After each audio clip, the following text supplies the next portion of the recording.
एक ऐसी खतरनाक सिचुएशन जिसमें आप एक पहाड़ के 200 फीट जितना नीचे फंस चुके हो।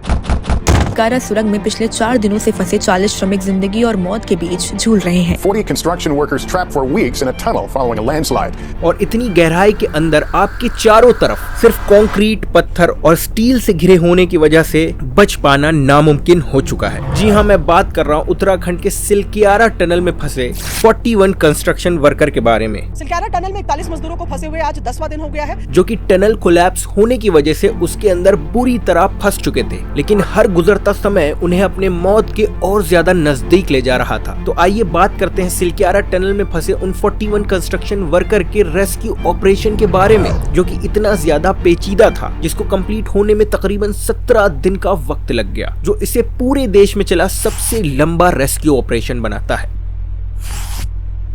12 नवंबर 2023 उत्तराखंड के उत्तरकाशी डिस्ट्रिक्ट में पारकोट सिलकियारा टनल, जिसका कंस्ट्रक्शन नेशनल हाईवे 134 चारधाम महामार्ग प्रोजेक्ट के अंडर चल रहा था, मगर सुबह 5:30 बजे के करीब इस अंडर कंस्ट्रक्शन टनल का एंट्रेंस का कुछ हिस्सा ढह जाता है, जिसे न सिर्फ इस टनल की एंट्रेंस पूरी तरह से ब्लॉक्ड हो जाती है, बल्कि अंदर काम कर रहे 41 के करीब वर्कर्स तक मलबे की वजह से अंदर ही ट्रैप हो जाते हैं। A rescue operation is in progress after 40 construction workers were trapped following an under construction tunnel collapse in India's north. Tunnel का ढहा हुआ हिस्सा लगभग 60 मीटर के करीब था, जिसकी वजह से ना तो बाहर से उस मलबे को हटाना मुमकिन था और ना ही अंदर मौजूद वर्कर तक बाहर आने के लिए कुछ कर सकते थे। इसके अलावा उस अंडर कंस्ट्रक्शन टनल के अंदर कोई इमरजेंसी सेकंड एग्जिट भी मौजूद नहीं थी। That there were no emergency exits in the entire tunnel construction site. जिसका ये मतलब तो साफ था कि इस टनल के अंदर फंसे कंस्ट्रक्शन वर्कर का जिंदा बच पाना नामुमकिन ही था, क्योंकि न सिर्फ उन वर्कर्स का कनेक्शन बाहर की दुनिया से पूरी तरह से कट चुका था,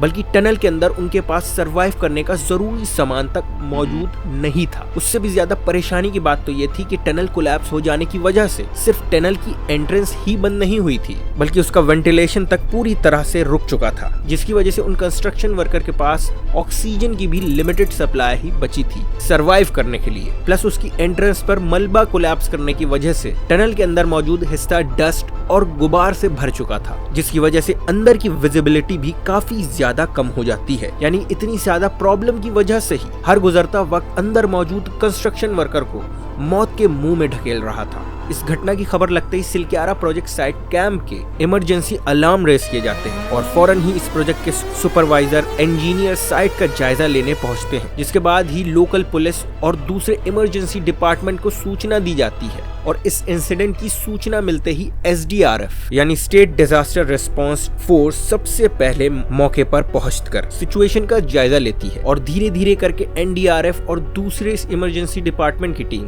भी वहां पहुंच जाती है। हालांकि बाहर मौजूद किसी भी ऑफिशियल्स को ये पता ही नहीं था कि अंदर फंसे वर्कर्स किस कंडीशन में हैं और क्या वो जिंदा भी हैं, क्योंकि अभी तक वो अंदर फंसे वर्कर्स से किसी भी तरह का कम्युनिकेशन एस्टैब्लिश कर ही नहीं पाए थे। प्लस वो उनको निकालने के लिए किसी भी तरह का एक्सकवेशन करना भी नहीं चाहते थे, क्योंकि उन सभी को ये डर था कि लूज सॉइल की वजह से कहीं टनल दोबारा फिर से न ढह जाए। प्लस मौके में मौजूद सभी टीम को मेन डर जो था वो था असल में टनल में कम हो रही ऑक्सीजन सप्लाई। इसीलिए वो अगले दिन होते ही प्लानिंग के साथ मलबे के अंदर हॉरिजॉन्टली एक 4 इंच डायमीटर का पाइप ड्रिल करने का फैसला करते हैं, ताकि न सिर्फ अंदर मौजूद वर्कर के साथ कम्युनिकेशन स्टैब्लिश किया जा सके, बल्कि फूड और ऑक्सीजन जैसी नेसेसिटी भी पाइप के थ्रू अंदर भेजी जा सके। और रेस्क्यू ऑपरेशन के सेकेंड डे के दौरान टीम ऐसा करने में कामयाब भी होती है, जिसके बाद एक्सपर्ट सेम इसी तरह मलबे के अंदर 900 mm डायमीटर वाला पाइप ड्रिल करने का फैसला करते हैं, ताकि उस सुरंग में फंसे वर्कर को उससे इवैक्यूएट करा जा सके। और रेस्क्यू ऑपरेशन के थर्ड डे इस काम को पूरा करने के लिए एक ऑगर मशीन बुलाई जाती है, ताकि वो टनल के अंदर एक बड़ा पाइप बोर कर सके। रेस्क्यू ऑपरेशन का चौथा दिन आते ही ऑगर मशीन मलबे के अंदर ड्रिलिंग करना शुरू करती है, और वहीं दूसरी तरफ न सिर्फ अंदर फंसे वर्कर्स को ऑक्सीजन और दूसरे फूड जैसे जरूरी सामान भेजे जाते हैं। लगातार पाइप के जरिए ऑक्सीजन और खाना मजदूरों तक पहुंचाया जा रहा है, बल्कि उनको मोरल बूस्ट देने के लिए उनके परिवार वालों तक से बात कराई जाती है। Visual contact with workers trapped for more than a week in a collapsed tunnel in India has been made after a camera was sent into the tunnel through a new pipeline. Authorities released this video showing rescuers watching from a small monitor as the workers appeared on the screen. इसके अलावा worker की condition और इतने बड़े हादसे की वजह से ये मुद्दा अब एक नेशनल न्यूज बन चुका था और देश के हर एक आदमी की नजर सिर्फ न्यूज चैनल्स पर थी। 41 workers are still trapped inside the partially collapsed Silkyara tunnel in Indian northern state of Uttarakhand. 41 workers were trapped in Uttarkashi Silkyara tunnel for 17 days. कि आखिर ये सभी कंस्ट्रक्शन वर्कर क्या जिंदा बचकर लौट पाएंगे? लेकिन ये काम इतना भी आसान नहीं होने वाला था क्योंकि रेस्क्यू ऑपरेशन का 5वां दिन होने को आया था और ऑगर मशीन अभी तक सिर्फ 5 मीटर की खुदाई ही कर पाई थी क्योंकि असल में टनल कोलैप्स के दौरान उसमें इस्तेमाल हुए स्टील रॉड्स और दूसरे बड़े रॉक्स ऑगर मशीन के लिए एक बड़े ऑब्स्टिकल की तरह एक्ट कर रहे थे, जिसकी वजह से उसकी ड्रिलिंग काफी ज्यादा स्लो हो चुकी थी। और वहीं दूसरी तरफ धीरे धीरे करके उन वर्कर्स के परिवार वालों की चिंता भी काफी तेजी से बढ़ रही थी। लेकिन फिर भी रेस्क्यू ऑपरेशन की टीम अपनी पूरी कोशिश में जुट जाती है। मगर रेस्क्यू ऑपरेशन का 6वां दिन अपने साथ और भी ज्यादा बुरी खबर लाता है जब लगातार चल रही ऑगर मशीन और भी ज्यादा ओवरहीट हो जाती है, जिसकी वजह से रेस्क्यू ऑपरेशन को बीच में ही रोकना पड़ता है और पूरा देश ये खबर सुनते ही काफी ज्यादा निराश हो जाता है। हालांकि अगले दिन ही एक बार फिर से इस रेस्क्यू ऑपरेशन को दोबारा से कंटिन्यू किया जाता है, मगर इस बार इस मिशन को और भी ज्यादा एफिशिएंटली परफॉर्म करने के लिए इंडियन आर्मी और दूसरी गवर्नमेंट एजेंसी भी इस रेस्क्यू ऑपरेशन को ज्वाइन करती है। जिसके बाद अगले दिन ही रेस्क्यू ऑपरेशन की टीम उन 41 वर्कर्स के सिचुएशन का जायजा लेने के लिए टनल के अंदर एंडोस्कोपिक कैमरा इंसर्ट करने का फैसला करती है और ये पहली बार था जब इन 8 दिनों में उन कंस्ट्रक्शन वर्कर की कोई फुटेज आम जनता को दिखी थी। और इन सभी फुटेजेस को देखकर न सिर्फ उनकी फैमिलीज को इमोशनल रिलीफ मिलता है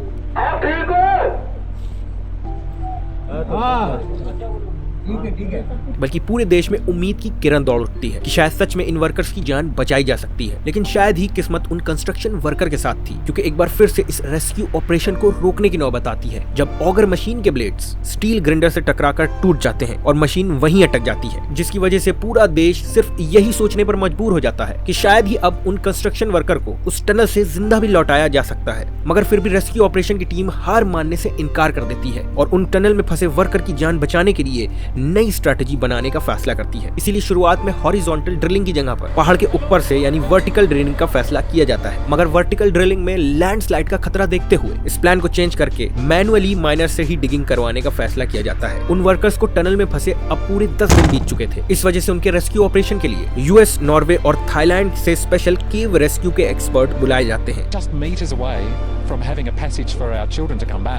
और उनके सुपरविजन में ही बची हुई ड्रिलिंग शुरू कराई जाती है। लेकिन ये काम इतना भी आसान नहीं था बल्कि इसको काफी प्रिसिशन के साथ अंजाम देना था क्योंकि हल्की सी भी लापरवाही पूरे पाइप को कोलैप्स करवा सकती थी। इसी वजह से ये स्पेशल माइनर्स 24 घंटा अलग अलग ग्रुप में खुदाई का काम करते रहते हैं और बीच बीच में मौजूद स्टील रॉड को स्पेशल प्लाज्मा कटर से मैनुअली काटा जाता है। और काफी दिनों की जल्दोजहद के बाद जाकर फाइनली वो वक्त आता है जब ये मैनुअल माइनर्स टनल को खोदने में कामयाब होते हैं और कंस्ट्रक्शन वर्कर के रेस्क्यू के लिए ट्रैप्ड चेंबर तक पहुंच पाते हैं। और रेस्क्यू ऑपरेशन के 17वें दिन जाकर उन सभी 41 ट्रैप्ड वर्कर को सक्सेसफुली बाहर निकाला जाता है और यह खबर सुनते ही पूरे देश भर में खुशी की लहर दौड़ पड़ती है।